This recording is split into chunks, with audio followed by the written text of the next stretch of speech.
With Pro League ramping back up tonight at 6 p.m. Eastern, many fans are wondering what's going to take place with the meta that's currently going around with a quote exploit slash not a bug slash might be a bug slash kind of cheating low key. What's going to happen with this? Of course, Fallout, many other pros have been tweeting at Respawn trying to get an answer with this. Also, some organizations giving up an announcement, not just rosters announcing organizations, but organizations that are already signed announcing more organizations signed to an organization that's already signed. It's crazy stuff going on. Let's dive in and talk about what's happening in the ALGS scene or Apex esports scene right now. Firstly, you had Fallout come out to say this. This has been a topic around town for quite some time. We've made mention it on the main channel. We've talked about it here. Everybody's been talking about it. Teams are calling out each other for it because there's no official good ruling on it. So people want to know, why is the Fuse evac tower slash wall hack exploit still being allowed and not condemned by ALGS, given that it is clearly an unintended exploit of an ability?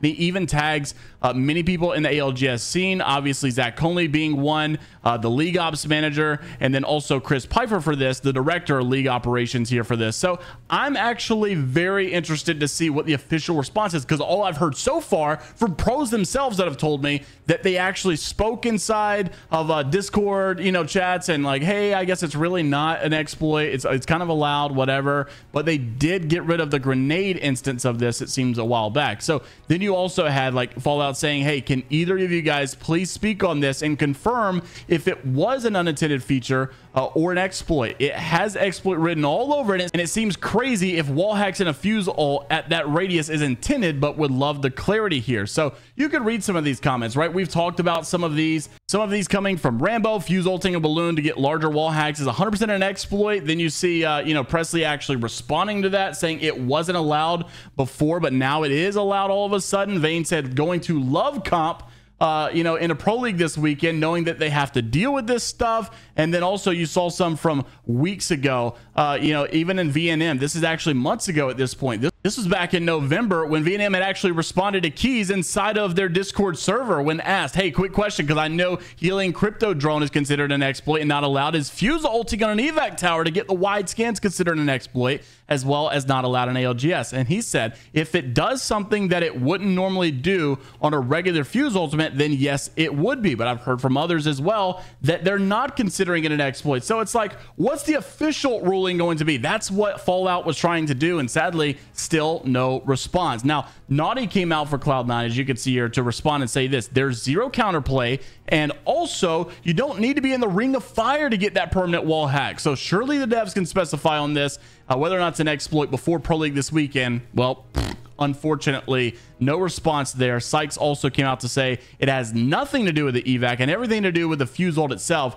You can shoot the ult at basically any tall object in the game, and it does the same thing. Regardless, I don't think anybody can genuinely look at this and say that that is intended. We all know that there was supposed to be a normal radius ring of fire that goes around, it scans the people inside.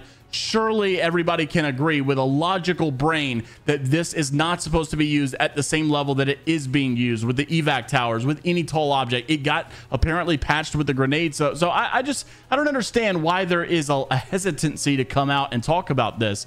But unfortunately, what we did speak about being abused, it is now getting worse and worse and worse. I don't blame people for using it, though, because if we are going to allow it and nothing's going to happen, then I'm not going to be the one left out and be the nicest guy that never wins. Also, let's talk about roster updates. So this one had a little bit of drama behind it, unfortunately. Guild Esports, I am glad to see them in the scene. Of course, a big organization. They came out to say that Guild is making its long-awaited return of Apex Legends. Yeah, we saw them years ago inside of the game, but I think a lot of people are a little worried because not only for what you're about to see with the drama with the graphic work that they put together and how serious they are about this, but also there's just a lot of organizations coming back at once. We all know the reason. Okay, let's just be honest here. Let's talk about the elephant in the room. Esports World Cup has a lot of money involved, and so of course all these organizations are coming in, and I think we all can agree there are probably going to be a mass exit once Esports World Cup is over. But nonetheless, Team Serenity from the APAC South region did get signed, and apparently they think this is Apex Legends. Now, I am not completely against AI or AI art. There's some great use for it at some times, at some points, but this most certainly was not the one. And it just goes to show you how lazy you are. And honestly, it's a slap in the face to those that are getting involved with this. I mean, the teams behind it, the roster itself, how embarrassing is it for them to be, you know, announced by an org to see this much hate come out, you know? So apparently they said that this is Apex Legends. I mean, it definitely doesn't look like it. I can't tell if this is Lifeline or Bangalore. Maybe if they had a baby somehow, if that was even possible. I guess this is supposed to be Wattson. Doesn't look like Wattson. And I think this looks like B Carmine from Gears of War 2. So I really don't know what they were going for here, but most definitely doesn't look like Apex Legends. And that was literally every single comment. Even G Dolphin said Guild has a 25 million pound loss in the last 5 years of operating. $50 for a graphic would break the bank. Sorry guys, they just couldn't do it. All the comments literally pointing out the exact same thing. It's unfortunate. Create an image using a text from Apex Legends posting. So I hate it, man. I really hate it for the players because it is kind of embarrassing. Aurora even came out to kind of make fun of it as well. Look, guys, I made a better one. So I am glad they're coming into the Apex scene. We were all probably guessing it's going to be short-lived. They'll shortly leave after Esports World Cup is over. And for obvious reasons, you can tell. Now, E8 also made an announcement. This is where things get a little weird. So you're seeing some organizations, some rosters already signed that are now being signed to other organizations. We talked about Legends Gaming in the last video. Now being as Twisted Minds, they're going to go in as Twisted Legends. So Legends Gaming has made a deal, I guess, with Twisted Minds to let them play as Twisted, but they're going to come back into ALGS as Legends. So I really hope, I doubt it, but I really hope it would be cool if these guys were getting double pay. Considering how much money is involved in Esports World Cup, man, there's really no excuse, but probably not happening at the end of the day. Well, Elevate did the same thing. They're excited to announce their joint venture in Apex for the hashtag Esports World Cup. Let's make it clear. They're making it obvious that it's for ESWC, and I don't think all of ALGS, but of course, all that's subject to change.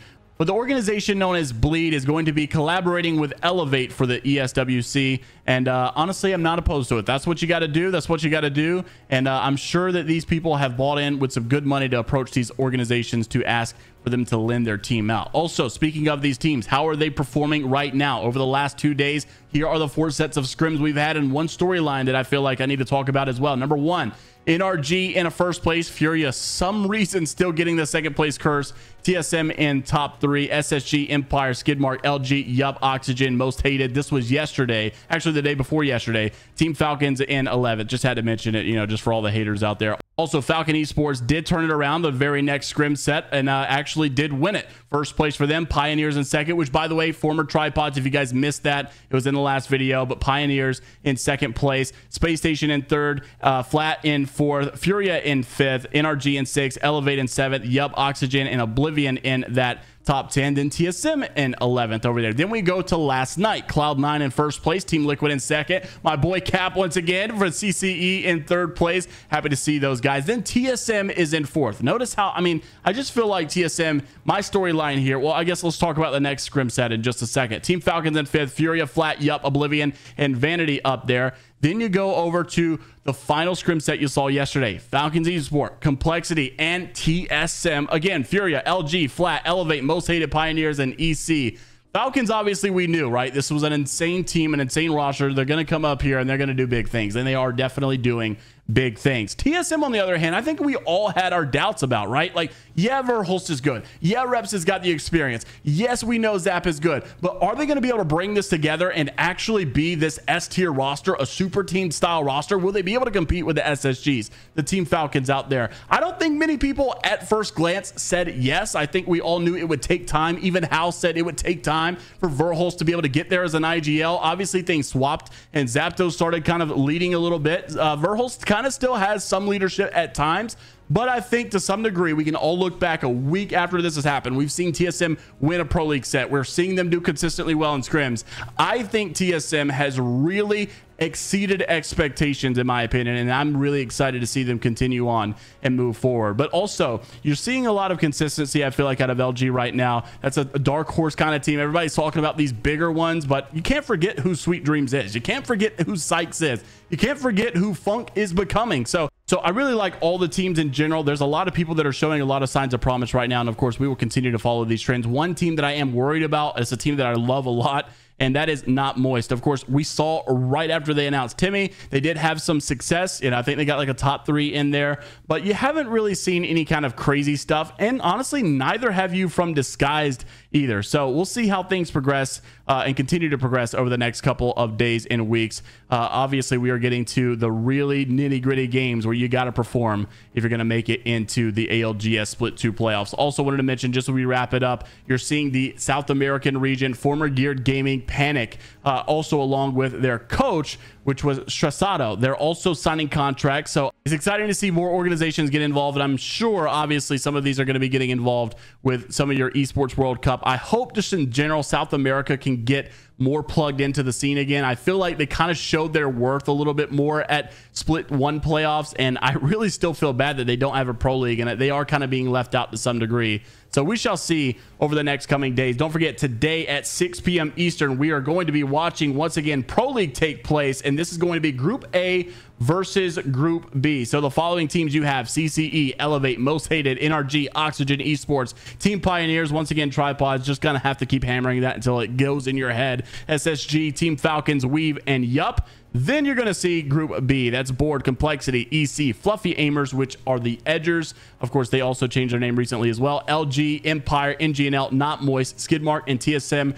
Big storylines here. What is Weave going to do with their brand new roster? Obviously, you see, Carter stepping in there, formerly won the EC roster, and then you see Shinny obviously moved out of that team. What is Weave going to make of this? Are they going to seize this opportunity? Because they're not looking too bad on the stat lines right now. Also, you have to have another consistent day for TSM if you want to feel good about yourself, but overall, they're sitting pretty solid. I think also LG is looking for another big day. NGNL really bottoming out at this point. Not Moist. They are literally bottoming out. I mean, they have got to figure things out with Timmy. If Timmy is not going to be their answered prayer at this point, they're not going to make it. They need a massive day today, and I'm hoping that we will see that. And then on the Group A side, you're seeing Elevate. They need a miracle out of this one. Unfortunately, they're finding themselves at the bottom as well. NRG has been looking pretty solid. I think they could use another spot on day. Oxygen pretty much in that same position. Pioneers not looking bad. I think they're going to need a nice little booster day to kind of make them panic a little bit less. But overall, SSG and Falcons, they are definitely feeling good and probably have no worries at all. Interested to see what your thoughts are down in the comment section below about all the topics mentioned in today's video. Like and subscribe if you want to stay up to date with all things inside the world of Apex Legends esports news. Don't forget, we'll also be live today on twitch.tv/jmiles doing not only some customs before we go into the matches tonight, but we'll also do a little bit of a watch party of some of the games going on over there as well. So we're live probably at the time that you're watching if Pro League's going on. If you're watching first thing in the morning, then I hope you've enjoyed your cup of coffee while you watch. Until the next time, we'll see you all later, Gators.